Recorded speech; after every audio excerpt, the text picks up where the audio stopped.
Good morning. Welcome back to the show. James Rule XRP. Beautiful Wednesday morning here in Texas. I'll tell you what, follow me on X at Rule XRP.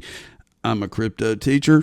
I'm not a financial advisor. I get the news out as I find it. And man, we got some things to break down today. SEC and staking. We're going to look at different things. We're going to look at some exciting news. We're also going to look at an individual that is saying false things about XRP and Ripple, and I'm really disappointed in her comment on a podcast. We're going to look at that briefly, but we're going to have a good time. We're going to look at numbers. We're going to have fun, and we're going to talk about crypto, baby. Let's go. So this morning, I mounted this cow head with the horns up above my TV, and it's beautiful. A member of the community, I helped them retrieve a lot of crypto. We've known each other for years, and I finally got to hang it up on the wall. It is beautiful. I love it. Thank you very much. If you want to check out my sponsors, including iTrustCapital, see all my socials, check out my link tree below. They are the legitimate links to my sponsors. Check it out. When you go click in and sign up for free, tell them James Rule XRP sent you by. Let's take a look at crypto numbers. 3.9 trillion. We are still below the 4 trillion mark, but that's okay. There's buying opportunities out there. Every time XRP dips below $3, consider those opportunities, not financial advice. Bitcoin is 114,260. Ethereum is 3604. XRP is 294. Do your research, people, and have a good time. Ellie Tarrant got this out yesterday. The SEC declared yesterday that in general, liquid staking activities and liquid staking tokens are not considered securities, people. Not considered securities. She said earlier that the SEC's corporate finance division has provided guidance regarding certain liquid staking activities. It follows a letter last week from industry players including Jito Labs, Bitwise Invest, Multicoin Cap, VanEck, and Solana Institute, urging the agency to permit the use of liquid staking tokens and proposed Solana exchange traded products. The SEC is bending. They're letting us stake. They're not considering staked token securities. This is massive, people. The SEC said that people engaged in liquid staking activities do not have to register with the agency under the securities laws. Liquid stakers that could be exempted from securities laws include Lido, Marinade Finance, Jito Saw, and Stakewise. This is big, people.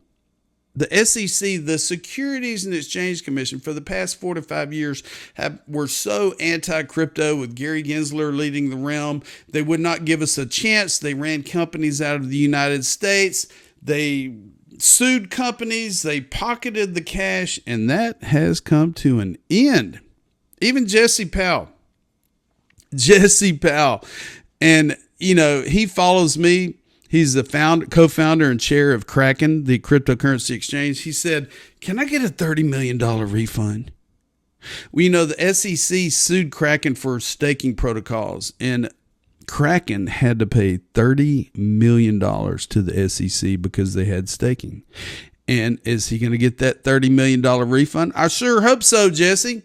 So we talk about companies, we talk about Bitcoin maxis, we talk about people that are interviewed that talk about cryptocurrency, they talk about Bitcoin, they talk about Bitcoin, they talk about Bitcoin, and they talk about Ethereum. Well, a member of the community pulled this up, and I dug a little bit deeper. It looks like Galaxy Digital, led by Mr. Mike Novogratz, has put out their quarterly earnings to the SEC, and it looks like they're holding a substantial amount of XRP, people.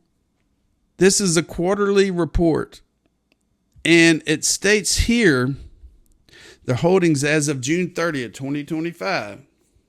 Bitcoin, they have 17,000 Bitcoin. They have 263 million US dollar coins, stable coins. They have 90,000 Ethereum. They have 1 million Solana. They have 2 million Hype coin, 47 million USDG, and XRP. They have 15,387 XRP, people.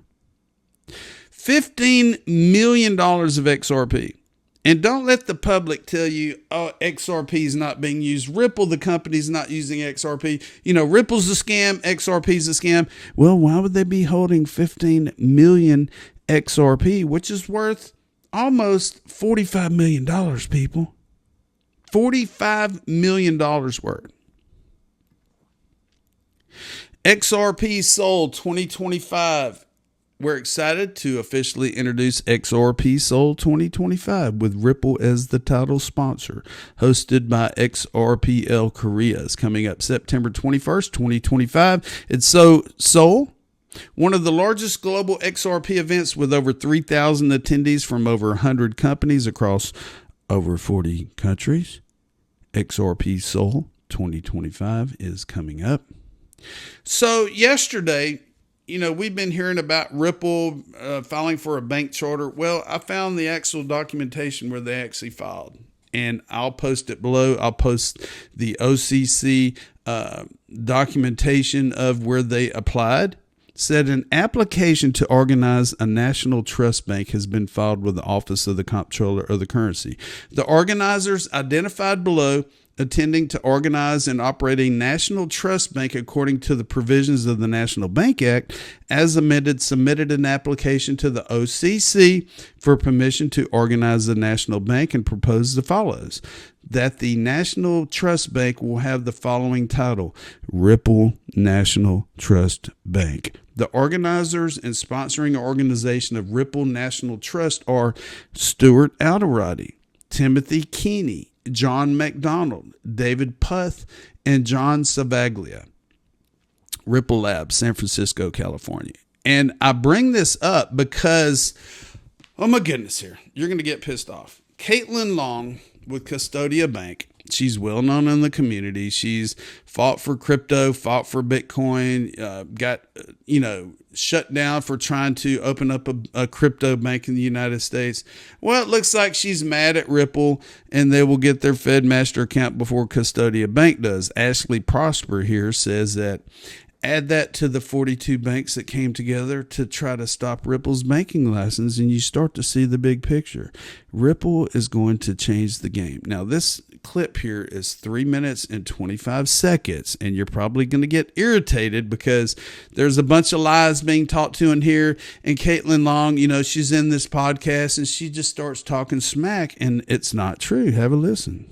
Tether, and it looks like Ripple, the Ripple network has been blessed for a variety of reasons. If you're happy to push back on me about that, I'm just reading what I see. So I'm not. I bring it up, and everybody's like, "You're shilling for Ripple again." I'm not shilling for anything, folks. I don't mind that. I think it overstates how important that network is. Part of the problem is the banks have always been suspicious of it, right? Because it is a centralized network. And the tokenomics are backwards, right? Mm-hmm. So one of the step back in creating these tokenization platforms, the people who extracted money up front are never going to be trusted, because everybody's going to look and think that anything that they do is an exit scam to try to dump on retail. Okay, the most effective tokenization platforms are the ones where there was no money up front or very little money up front, and that's Bitcoin and Ethereum. So it's really that simple. I don't think you're ever going to get the trust because of all that money that got raised up front. That was the first of the ICOs in their case. And that's, they've been at this longer than almost anybody else. And they haven't made a lot of progress. And now what did they try to do? Instead of trying to sell that into the banking industry, they're getting their own regulated financial institutions and trying to issue a stable coin. So that's kind of, in some ways, an admission that the base layer blockchain didn't get the adoption that they were looking for. Now, I will also say the Biden administration was a big part of that, right? By forcing it offshore and saying, you can't, basically, this is the SEC, Gary Gensler, trying to use that because it was the obvious case, since it was the first ICO, to say that was an illegal securities offering, right? And going after them.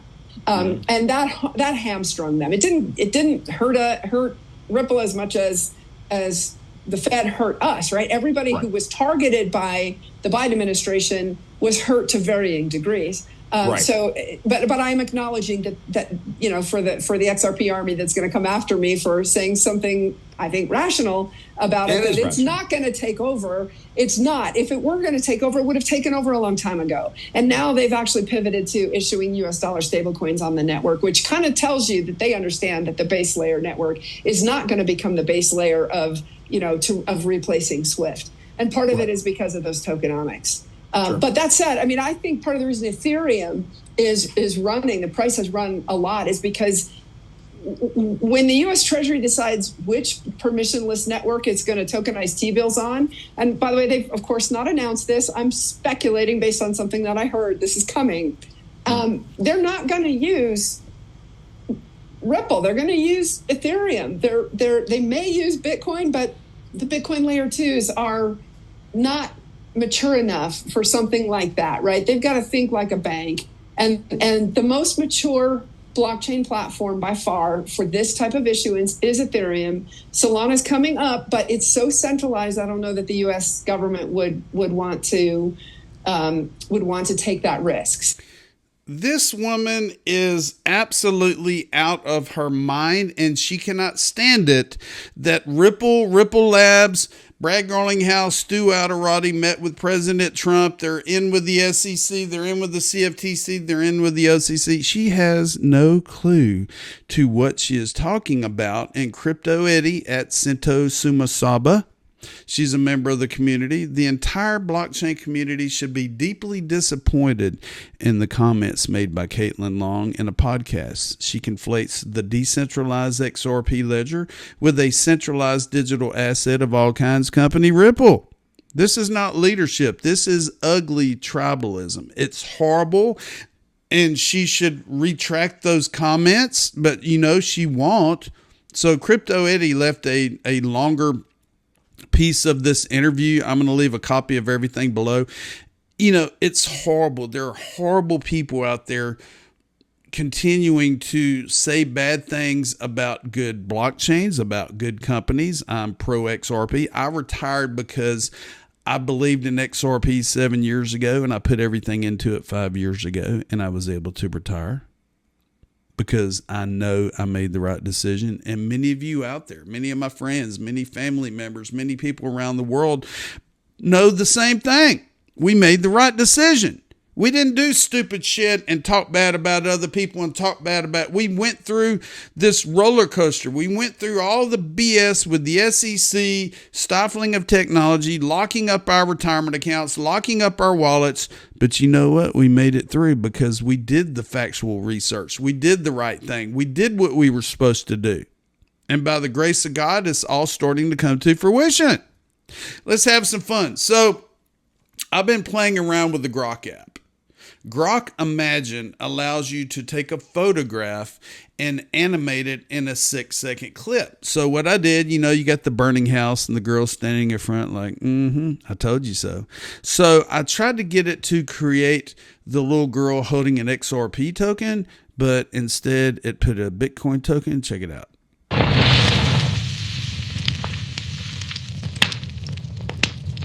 Crazy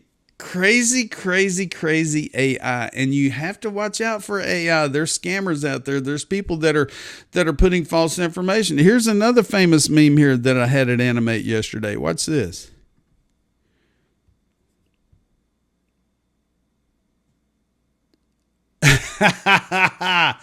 It looks real. It looks real, people. And it's got people walking down the street. It's got, the girlfriend here kind of turns around like, now, who is that? Why do you keep staring at her? Who is that? Whoa. And he's like, whoa, check her out. But man, it's just amazing, what AI technology will do. Okay, now here's some really exciting news. I was contacted by Paul Barron. Paul Barron has a podcast. Paul Barron has over 1 or 2 million subscribers on YouTube. He's been talking a lot about crypto and XRP. He now has an XRP podcast. And just a little bit of FYI, at the end of this month, I might be on the Paul Barron podcast. Stay tuned for more information. Be sure to subscribe to the James Rule Crypto Show. I'm almost at 40,000 subscribers. Share my channel with your family, your friends, your pets, your hamster, your dogs, cats, whatever. Because when I hit 40,000 subscribers, which I'm about 1,400 away from, I'm going to be giving away a lucky winner of XRP tokens. I'm not going to give the amount at this time, but I will be giving away XRP to a lucky winner whenever I hit 40,000 subs. So have a good day. I'm off to the gym. Talk to you soon.